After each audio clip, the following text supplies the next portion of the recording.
Bismillahirrahmanirrahim. Hada faslun ngibarati fasal surutu takbiratil ihrami utawi pira-pira syarate takbiratul ihram iku sitata asyara ana 16. Dirupane 16 antakonga suwijine yen to tumiba apa takbiratul ihram halatal qiyami ing dalam tingkah ngadeg fil fardhi ing dalam salat fardu. Wan takunal yen to ana apa takbiratul ihram ana iku bil ngarabiyati tetep kelawan basa Arab. Wa antakuna lan yen ana apa takbiratul ihram ana iku bilafdil jalalati tetep kelawan lafal Allah wa bilafdi akbaru lan kelawan lafal akbar. Wa tartibulan urut-urut baina kali ka baina ladho ini ing dalam antarane lafat loro.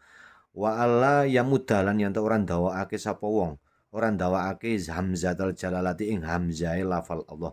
Wa ngadamu madibai akbaru lan ora anane ndawakake bae lafal akbar.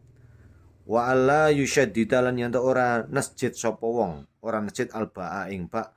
Wa alla yazida lan yen ora nambahi sapa wong, ora nambahi wawan ing wawu sifate wawan sakinatan kang mati au mutaharikatan utawa wawu kang nyandang harukat bainal kalimataini ing dalam antarane kalimah loro.